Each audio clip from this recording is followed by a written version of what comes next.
அனைவருக்கும் எனது பணிவான வணக்கம். ஆர்எஸ்ஏ மீடியாவை பற்றி இன்று வரை ஆதரித்து வரும் அனைவருக்கும் எனது நன்றி கலந்த வணக்கத்தையும் நன்றிகளையும் தெரிவித்துக் கொள்கிறேன். நான் வணக்கம் இதே தெய்வம் கேப்டன் அவர்களை வணங்கி இந்த வீடியோ பதிவு பண்ணுறேன். இந்த வீடியோ கொஞ்சம் பாருங்கள். வழக்கம் போல பிரேமலதா மேடம் அவங்க வேலையை காட்டிட்டாங்க. அவங்க இது எந்த வகையில சரியா இருக்கும்னு எனக்கு தெரியல. அடுத்தவங்களோட கிரெடிட்ஸை திருடுறதுங்கிறது கேவலமான விஷயம். அந்த விஷயத்தை நீங்க என்னைக்கு மாத்த போறீங்கன்னே தெரியல. இன்னும் வரை ஜெயண்ணா விஷயத்துல நீங்க உங்களோட அட்வான்டேஜ் ரொம்ப கேவலமா போய்கிட்டு இருக்கு. சோ இத ஃபர்ஸ்ட் நீங்க ஸ்டாப் பண்ணிக்கோங்க பிரேமலதா மேடம். நல்லாவே இல்ல, நாகரிகமாவும் இல்ல. அப்படி அவங்க என்ன பண்ணாங்கன்றத பாக்கலாமா?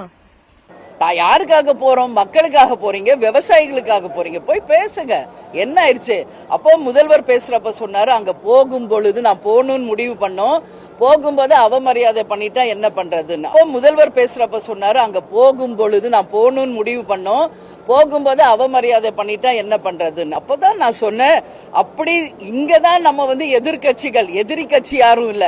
அப்படி நீங்க தமிழ்நாடு ரெப்ரசன்டேட்டா நீங்க கர்நாடகா போகும்போது உங்களை யாராவது அவமரியாதை செய்தால் ஒட்டுமொத்த தமிழ்நாடும் உங்க பின்னாடி நிற்கும்.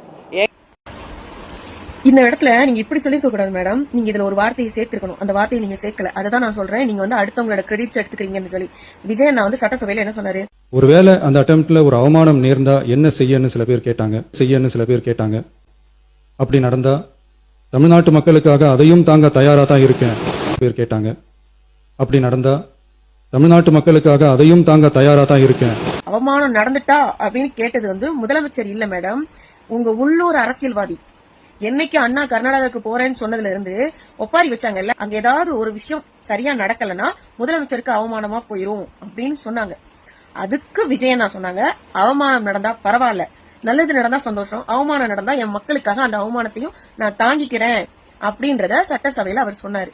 ஒருவேளை அந்த அட்டெம்ப்ட்ல ஒரு அவமானம் நேர்ந்தா என்ன செய்யன்னு சில பேர் கேட்டாங்க.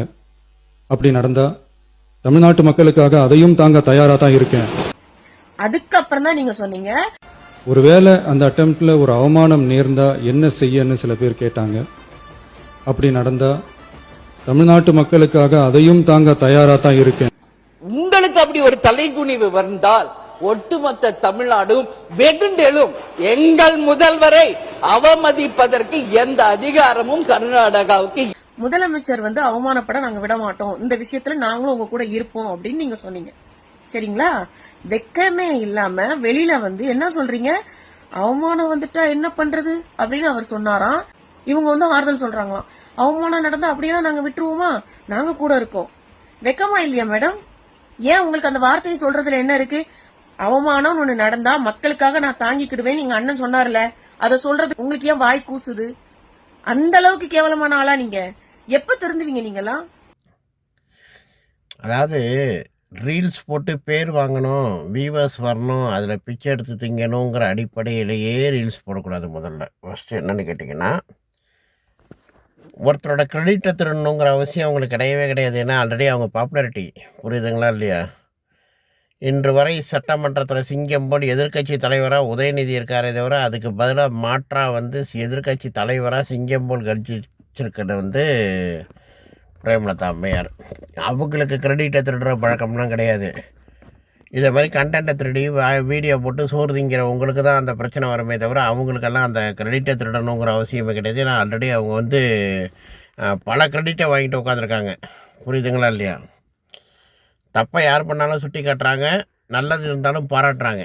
அது சொல்கிற ஒரு விதத்தை முதல்ல கவனிங்க. அதாவது பத்திரிக்கையில் என்ன செய்தி வருது, டிவியில் எப்படி திரிச்சு போடுவாங்கிறது எல்லாருக்குமே தெரியும். ஆனால் இந்த விஷயத்தில் என்ன பண்ணியிருக்கான்னு கேட்டிங்கன்னா, டிவிக்காரன் தப்பு பண்ணதை இந்த லேடி என்ன பண்ணால் உடனே அப்படி மாற்றிக்கிங்க இப்படி மாற்றிங்க. அவங்களுக்கெல்லாம் அட்வைஸ் பண்ணுற லெவலுக்கு முதல்ல உனக்கெல்லாம் அருகதை இருக்கா? அவங்க போய் கிரெடிட்டை திருட்டாங்க, அந்த கேவலமான பக்கம் மாற்றிங்கன்னு அட்வைஸ் பண்ணுறீங்க. வயசு என்ன ஆக போகுது? முதல்ல அவங்கள போய் அப்படி பேசுறதுக்கு முதல்ல உனக்கு அருகதை இருக்கா? உட்காந்துக்கிட்டு மொபைலை வச்சுக்கிட்டு யூடியூப்பில் வர வியூவர்ஸ்ட்டை வர காசை வாங்கி நான் அதெல்லாம் அசிங்கமாக யூஸ் பண்ணேன்னா தாவேக்கார விச்சுவல் வாரியஸ் அப்புறம் எவனுமே பேச முடியாது. புரியுதுங்களா? ஏன்னா நான் எல்லாரையுமே மதிக்கிற ஆள். ஏன்னா நானும் இந்த ஊடகத்துறை இதை மாதிரி இதில் இருக்கிறனால என்னென்னு கேட்டிங்கன்னா, நம்மளோட தொழில் என்னவோ அதை மட்டும் நம்ம பார்க்கணும். சும்மா அடுத்தவங்கள கிரிட்டிசைஸ் பண்ணிட்டு, அதை பண்ணிவிட்டு இதை பண்ணிவிட்டு அப்போல்லாம் என்னவோ பேசணுமேலாம் பேசிகிட்டு இருக்கக்கூடாது. புரியுதா? அவங்க என்ன சொல்கிறாங்க அடுத்த வரி கவனிங்க. தமிழ்நாட்டு ரெப்ரசன்டேட்டிவாக நீங்கள் போகிறீங்க. உங்களுக்கு ஒரு அவமானம்னா தமிழ்நாடு பார்த்துக்கிட்டு இருக்குமா? நாங்கள் அங்கே இருப்போம்னு சொல்கிறாங்க. ஒரே ஒரு விஷயம், முதல்வர் விஜய் அவர்களுக்கும் கேப்டன் அவர்கள் குடும்பத்துக்கும் அம்மா புள்ள உறவு. நான் திருப்பி திருப்பி சொல்கிறேன், அதை முதல்ல எல்லாருமே புரிஞ்சுக்குங்க. எந்த சூழ்நிலை வந்தாலும் முதலமைச்சர் விஜய் அந்த அம்மா விட்டே கொடுக்க மாட்டாங்க. அதை மட்டும் ஞாபகம் வச்சுக்கோங்க. கூட்டணி கட்சி வேணால் டிஎம்கேயாக இருக்கலாம், கூட்டணிக்காக பேசிகிட்டு இருக்கலாம். புரியுதுங்களா? அது வந்து என்னென்னு கேட்டிங்கன்னா, கர்ணன் மாதிரி அவங்க நல்லதோ கெட்டதோ, புரியுதுங்களா, நின்ன இடத்துக்கு விசுவாசமாக இருக்கணும்னு ஒரே வார்த்தையில் இருக்காங்க.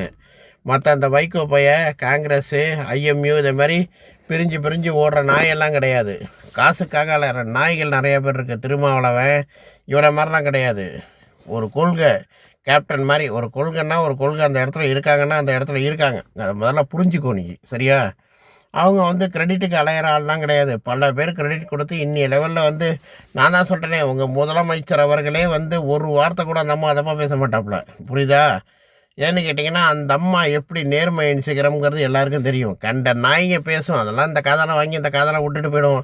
பெட்டி வாங்கினாங்கம்மா, படம் வாங்கினாங்கம்மா, இப்படிம்மா அப்படிம்மா. ஏன்னா அதாவது நான் ஓப்பனாக சொல்லிடுறேன், கண்ட தொழில் பண்ணுறவனுக்கு தான் கண்டவங்களை பற்றி பேச மனசு வரும். புரியுதுங்களா? இந்த குடும்பத்தை பற்றி எல்லாருக்கும் தெரியும்.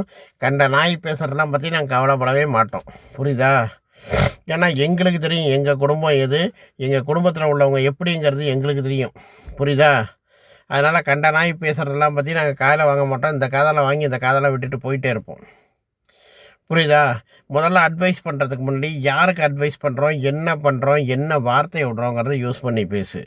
அந்த அம்மா என்ன சொல்கிறாங்க, தெளிவாகவே சொல்கிறாங்க, உங்களுக்கு ஒரு அவமானம் நேர்ந்தால் தமிழ்நாட்டில் உள்ள நாங்கள் பார்த்துக்கிட்டு இருக்க மாட்டோம். தமிழ்நாட்டை ரெப்ரசன்டேட்டிவாக போடுறீங்க, உங்களுக்கு ஒரு அவமானம் ஏற்பட்டால் நாங்கள் சும்மா விட்டுருவோமா? ஆனால் அந்த அம்மா இறங்கி செய்வாங்க அந்த வேலையை, தெரியுமா? விஜய் அவர்களுக்கு ஒரு அவமானம்னா சொந்த பிள்ளைக்கு ஏற்பட்ட அவமானம் மாதிரி இறங்கி செய்யக்கூடிய திராணியுள்ள அம்மையார் அவங்க. அதை முதல்ல நீ புரிஞ்சுக்கோ ஃபஸ்ட்டு. என்னமோ பேசணுமேனு யூடியூப்பில் பேசணுமேங்கிறதுக்காக உனக்கு கண்டென்ட் கிடைக்கணும், விஜய் சாரை வச்சு பேசினா தான் உனக்கு கண்டென்ட் கிடைக்கும்னு நீ பேசுகிறேங்கிறதெல்லாம் நல்லா தெரியும். எங்கே ஒரு மக்கள் பிரச்சனை, இவ்வளோ பிரச்சனை இருக்குது, நான் ஒரு லிஸ்ட் அனுப்புகிறேன், அதை பற்றி ஒரு வீடியோ போடு பார்க்கலாம். அதுக்கெல்லாம் போட மாட்டேன். ஏன்னா மக்கள் பிரச்சனைன்னு பார்த்தா ஒருத்தனும் பார்க்க மாட்டான். நானும் பல வீடியோஸ் போட்டிருக்கேன். மக்கள் பிரச்சனைலாம் பற்றி பேசும்போது ஒருத்தன் லைக் பண்ணவும் மாட்டான், வியூவர்ஸ் வரதும் வராது, எதுவுமே வராது. மக்கள் பிரச்சனை விட்டால் விட்ருவானுங்க. தேவையில்லாத பிரச்சனையை கமெண்ட் போடும்போது தான் என்ன பண்ணுவான்னா, டக்கு டக்குன்னு லைக்கையும் போடுவான், கமெண்டையும் போடுவான். எனக்கே சில நேரத்தில் கோவம் வரும். எவ்வளோ பிரச்சனை மக்கள் பிரச்சனை பேசுகிறோம், மக்கள் பிரச்சனைக்கு ஒரு பையன் லைக் பண்ண மாட்டேங்கிறான். மக்கள் பிரச்சனை லைக் பண்ணாதவன் இருக்காத வரைக்கும் இந்த பிரச்சனைகள் நீடிக்க தான் செய்யும். நம்ம தெளிவாக சொல்கிறாங்க, நல்லா புரிஞ்சுக்கோங்க. விஜய் நீ ரெப்ரசன்டேட்டிவாக போகிறீங்க முதலமைச்சர் அவர்களே, நீங்கள் போனீங்கன்னா அந்த மாதிரி இடத்துல ஏதாவது பிரச்சனை ஆரம்பிச்சா தமிழ்நாடே உங்கள் பின்னாடி நிற்குங்கிறாங்க. புரியுதா இல்லையா? சட்டமன்றத்தில் இந்த வார்த்தை யாராவது சொல்லியிருக்காங்களா இது வரைக்கும்? எடுத்து பாருங்கள், நேற்று சட்டமன்ற நிகழ்வுகளில் ஒவ்வொரு விஷயத்தையும் சிங்கம் மாதிரி ப்ரமோட் பண்ணி கொண்டு போகிறாங்க. எந்த இடத்துல எப்படி பேசணும், எந்த இடத்துல எப்படி நிற்கணுங்கிறது பிரேமலதா அம்மையார் மட்டும்தான் எதிர்கட்சி தலைவர் மாதிரி செயல்படுறாங்க. அதை முதல்ல புரிஞ்சுக்கோ நீ, புரியுதா? சும்மா வியூஸுக்காக கண்டென்ட்டுக்காக வந்து உட்காந்துக்கிட்டு அவங்க அப்படி பேசுகிறாங்க பார்த்தீங்களா, இவங்க இப்படி பேசுகிறாங்க பார்த்தீங்களாங்கிறதுக்கு இது வந்து கண்டென்ட் போடுற வியாபாரம் கிடையாது. புரியுதா?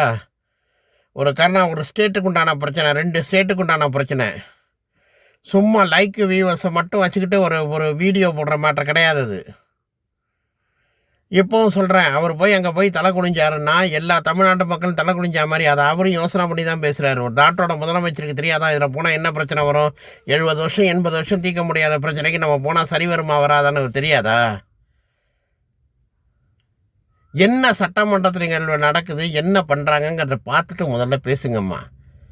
சும்மா விச்சுவல் வேரியேஷனு கிளம்பி ஒரு மொபைலை தூக்கிக்கிட்டு உடனே ஒரு வார்த்தையை கண்டுபிடிச்சி இதை பேசுகிறாங்க பாருங்கள், அதை பேசுகிறாங்க பாருங்கள், இதை நீங்கள் மாற்றிக்கிங்க, அதை நீங்கள் மாற்றிக்கிங்க, இதெல்லாம் சொல்கிறதெல்லாம் ஈஸி.